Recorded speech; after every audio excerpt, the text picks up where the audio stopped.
Olá, povo de Deus. Meu nome é Roberta Viana, idealizadora do projeto de evangelização Orando na Tarde, no Instagram, @RobertaRVB. E hoje nós estamos aqui gravando mais um vídeo do nosso curso Introdução à Bíblia Católica. E eu quero já agradecer a participação de todos vocês, né, que estão curtindo o vídeo, estão compartilhando e estão muito entusiasmados, né? Tô gostando de ver, viu, pessoal? Bom, vamos lá, né? O nosso primeiro questionamento de hoje é o que significa a Bíblia. Então, de acordo com o dicionário, é um conjunto de textos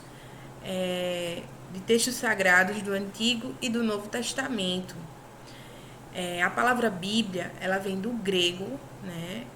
E ela significa rolo ou livro. E nós sabemos que a Bíblia, ela contém diversos livros, que nós vamos estudar, e ela está dividida aí em Antigo Testamento, que são todos os livros escritos a partir do século XV a.C. até o nascimento de Cristo.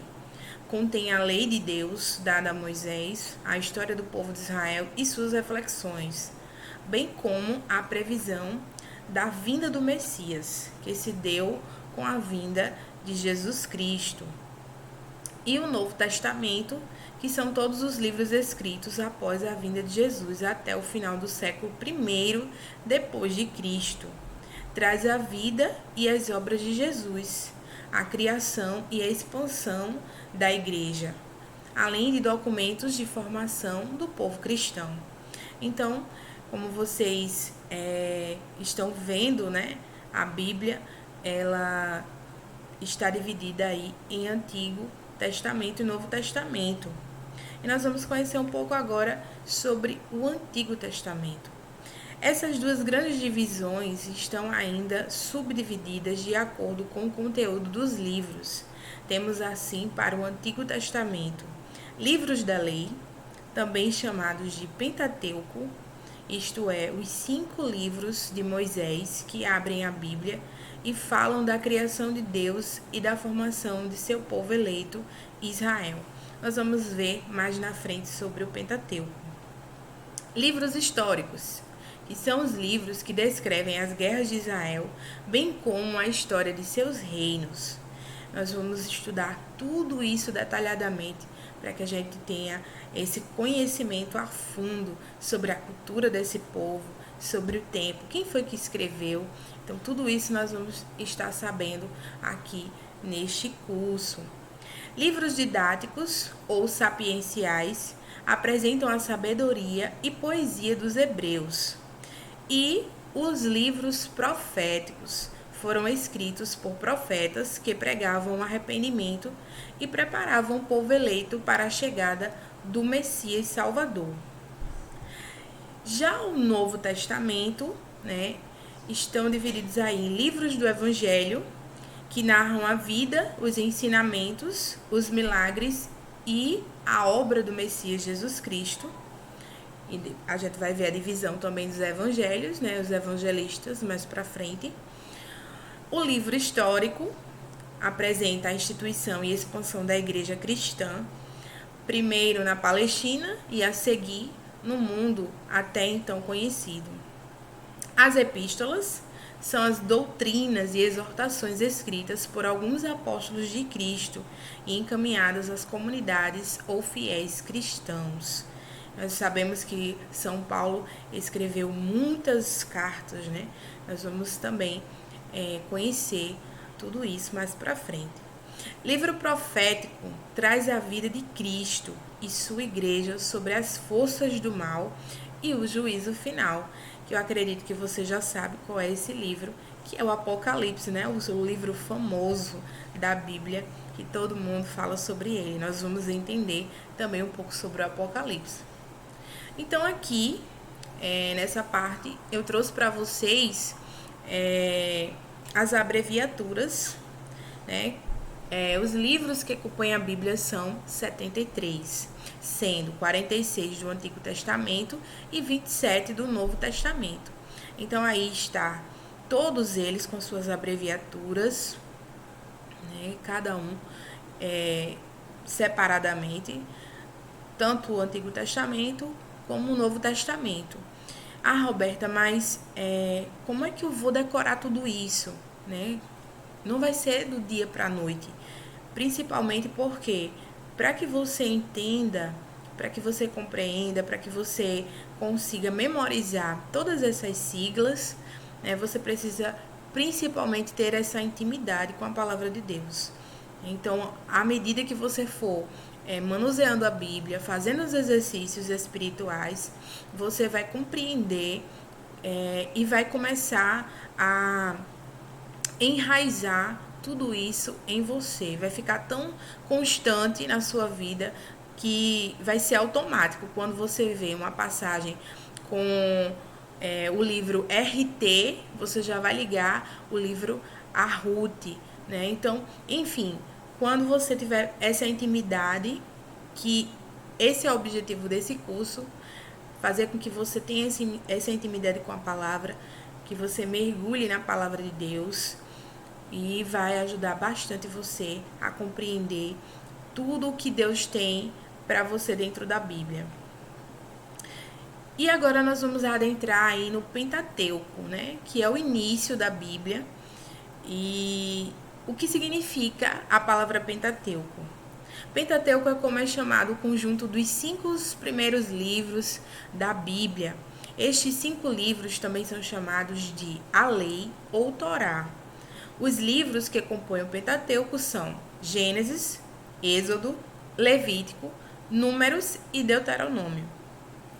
E quero frisar aqui, né, deixar claro que o Torá é o nome da Bíblia dos judeus, né? A Bíblia judaica se chama Torá. E a palavra Pentateuco vem do grego Pentateucos, que significa livro de 5 volumes. Estes 5 primeiros livros do Antigo Testamento possuem uma importância muito grande. Eles fornecem a base de todo o restante do conteúdo bíblico. Por isso, eu quero deixar claro aqui que não existe essa história de que a gente não precisa ler o Antigo Testamento, porque Jesus já veio atualizar, né, com o Novo Testamento. Tem muitas pessoas que não querem ler o Antigo Testamento ou querem abominar o Antigo Testamento, porque o que vale mesmo é o Novo Testamento. Então, para que você entenda o Novo Testamento, você precisa entender o Antigo Testamento. É a base de tudo, né? Como está dizendo aí. É a base de todo o restante do conteúdo bíblico. Então, se você não se aprofundar no Antigo Testamento, você não vai entender a ponte que liga ao Novo Testamento. Então, nós vamos entender bem direitinho isso aqui. Quem escreveu o Pentateuco?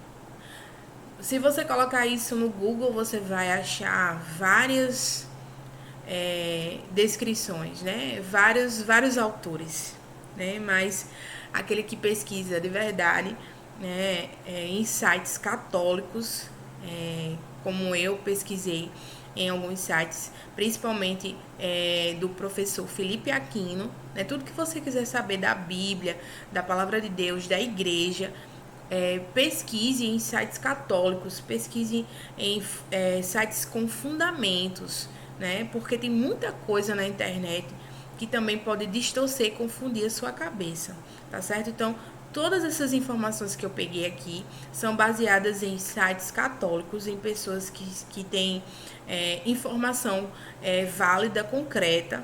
E uma das pessoas que eu me espelho é o professor Felipe Aquino. Então, fica até a dica aí para você pesquisar mais sobre ele, né?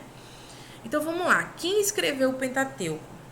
Os textos do Antigo Testamento começaram a ser escritos desde os tempos anteriores a Moisés, 1200 a.C. Escrever era uma arte rara e cara. Por quê? Porque naquela época não tinha papel. Esse papel de hoje que a gente tem, que você está escrevendo aí no seu caderno, ele não existia, né? Pois se escrevia em tábuas de madeira, papiro e pergaminho, couro de carneiro. Moisés foi o primeiro codificador das leis e tradições orais e escritas de Israel. Essas tradições, no decorrer dos séculos, foram crescendo aos poucos através de outros escritores, sem que houvesse uma catalogação rigorosa das mesmas. Assim foi se formando a literatura sagrada de Israel. Ou seja, alguns sites vão dizer que Moisés escreveu o Pentateuco, né, os 5 livros. Mas sabemos que ele não escreveu os 5 livros sozinho. Teve outras pessoas também que complementaram. Até o século XVIII, depois de Cristo, admitia-se que Moisés tinha escrito o Pentateuco, Gênesis, Êxodo, Levítico, Números e Deuteronômio. Mas nos últimos séculos, os estudos mais apurados apontaram dizendo que não seria Moisés o autor de toda essa obra. Vejamos a teoria aceita pela Igreja Católica. Vamos lá, vamos ver o que a igreja fala sobre isso, né? Desde que Deus chamou Abraão de Ur, na Caldeia, o povo de Israel foi formando a sua tradição histórica e jurídica. É bem provável que tenha sido Moisés o primeiro a fazer a codificação das leis de Israel, por ordem de Deus. No século 13 a.C., após Moisés, o bloco de tradições foi enriquecido com novas leis devido às mudanças históricas e sociais de Israel. Ou seja, o que a igreja diz é que Moisés começou, deu início, mas com as mudanças outras pessoas foram acrescentando informações. Bom, gente, já finalizei a nossa primeira... como é que eu posso dizer? O nosso primeiro assunto, E agora eu trouxe um bônus aqui para vocês, para deixar claro, assim, algumas informações. Sabemos que a Bíblia católica ela é diferente da Bíblia protestante, a Bíblia católica ela tem 73 livros, enquanto a protestante tem 66. Os livros que a Bíblia católica tem e não contém na protestante os livros de Tobias, Judite, 1º e 2º Macabeus, Eclesiástico, Sabedoria e Baruque. Então, esses livros contêm na Bíblia católica e não contêm na protestante. Mais pra frente a gente vai saber por que eles decidiram tirar. Então, e também tem algumas citações do Antigo Testamento que a Bíblia protestante também não tem, que é Deuteronômio, capítulo 13 e o capítulo 14, e Esté, capítulo 10, versículo do 4 ao 16 e o 24. Então, existe essa diferença, tá bom, na Bíblia católica e na Bíblia protestante. E eu trouxe para vocês essa informação como bônus, porque mais para frente a gente vai precisar dessa informação, principalmente porque a pontuação da escrita das passagens também é diferente, Então eu trouxe nessa tela aí para vocês verem o significado de cada pontuação e que a gente precisa entender que a Bíblia é dividida em capítulo e versículo, O capítulo é aquele algarismo maior, Que vem primeiro as iniciais, as siglas do livro, depois vem o número do capítulo, Aí vem uma vírgula e vem o versículo. Então, mais para frente a gente vai compreender melhor. Então, só para que vocês entendam que a Bíblia é dividida, as passagens, é dividida dessa forma para que você possa encontrar com mais facilidade a mensagem dentro da Bíblia. Mas antes não era assim, Os papiros, eles eram sem essa divisão, Era um texto único e só depois de muito tempo que foi se organizar a Bíblia nessa divisão. Então, como está aí escrito, né, a pontuação, ela vem para nos ajudar, né, a ter essa facilidade de encontrar as passagens bíblicas, né? Então, as principais pontuações são essas que vocês estão vendo. A vírgula, que separa o capítulo do versículo, e tá aí o exemplo, né? Deuteronômio 3, Deuteronômio não, Daniel 3, versículo 5, né? O livro de Daniel, capítulo 3, versículo 5, o hífen, que equivale ao até, o exemplo aí, Daniel, capítulo 3, né? Versículo 1 até o 5, e aí vem o ponto, né? Que mostra versículos alternados, e o exemplo aí, Daniel, capítulo 3, versículo 1, versículo 3 e o versículo 5.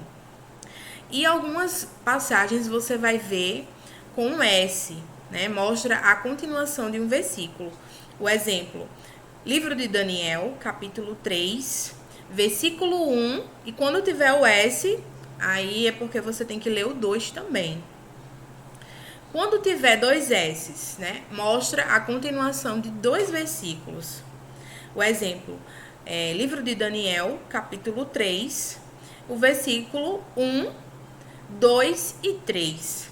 Então, esses dois S's significam os versículos seguintes, né? E tem também o ponto e vírgula, que serve para fazer citações de várias passagens de um mesmo ou de livros diferentes. O exemplo, Daniel capítulo 3, versículo do 1 ao 5, mais o capítulo 5, versículo 10, mais o livro de São Lucas, capítulo 2, versículo 1. Então, estes são alguns exemplos de pontuações. Vamos passar para o próximo slide para vocês entenderem melhor. Então, essa primeira citação aí, né, Evangelho de Marcos, capítulo 23, versículo 2, né? MC é Marcos, tá Mateus aí, mas é Marcos, tá certo? Só corrigindo aí um erro de digitação. Evangelho de Marcos, capítulo 23, versículo 2. Então, vocês veem aí que vem sempre a sigla do livro, mais o capítulo e depois o versículo, né? A próxima citação é Gênesis, capítulo 1, versículo 4 ao 17. A próxima é a primeira carta de São Paulo aos Coríntios, capítulo 1 ao 3, né? Quando existe esse traço é porque você tem que ler o capítulo 1 e o capítulo 3. No caso, o capítulo 1 todo e o capítulo 3 todo, tá certo? Quando existe o traço assim, sem a vírgula. Então, 1 Coríntios, capítulo 1 e o capítulo 3, tá certo? Já a última citação, né, é o livro do Êxodo, capítulo 1, versículo do 12 e pula para o 17. Né? Você vai ler o versículo 12 e pula já para o 17. Entenderam? Então, para ficar claro, eu trouxe essas passagens para vocês compreenderem melhor. E com o passar do tempo, né, vocês vão se habituando. Com certeza, nos próximos exercícios espirituais, vocês vão estar aí respondendo esses questionários e vai fazer com que vocês tenham esse hábito de entender melhor essas pontuações, tá bom? Com relação a esse próximo exemplo aqui, eu trouxe para que vocês possam entender uma coisa. Existe a diferença também na pontuação das passagens protestantes, né? Esse exemplo 2 é uma passagem protestante. Por quê? Como é que eu vou identificar? Porque existe esses dois pontos aqui. Então, vamos lá. Livro de João, né, que eles não dizem São João. eles não acreditam na santidade. Eles dizem livro de João, capítulo 1, versículo do 1 ao 3, né? Eles não usam a vírgula aqui, eles usam os 2 pontos. Então, eu já vi algumas pessoas do curso postando citações com esses 2 pontos. Então, a partir de hoje, você que está no curso, você que está fazendo esse curso, não coloque, né, não se separa capítulo de versículo com 2 pontos, porque essa citação é uma citação protestante. A citação correta era livro de São João, capítulo 1, vírgula, versículo do 1 ao 3, certo? O hífen continua aqui separando os versículos, tá ok? Então, por favor, não coloquem os 2 pontos, porque ele não existe na citação católica, tá certo? E chegamos ao fim aqui do nosso vídeo. Eu quero agradecer a participação de vocês e se vocês tiverem qualquer dúvida, com certeza, por favor, me perguntem, né? E sigam aí o meu Instagram, @robertarvb, né? Participem do Orando na Tarde, que é sempre às 2h30, com muitas novidades. E eu gostaria de terminar com uma frase, né, do nosso baluarte, o nosso querido São Padre Pio, que ele vai justamente falar sobre a importância da Bíblia, da leitura da Bíblia para cada um de nós, né? A Bíblia eleva nosso espírito. Medite na palavra de Deus e ela terá o poder de transformar suas inclinações naturais para elevar seu espírito com pensamentos puros e sublimes. São Pio de Pietrelcina, né? Então, é o nosso querido baluarte aí, São Padre Pio, que ele possa interceder por nós, por você que está fazendo esse curso, para que você mergulhe cada vez mais na palavra de Deus. Amém? Um cheiro, Deus abençoe e até o próximo vídeo. E por favor, curta, compartilhe, para que a gente possa chegar aos 1000 inscritos no nosso canal. Um cheiro, até a próxima!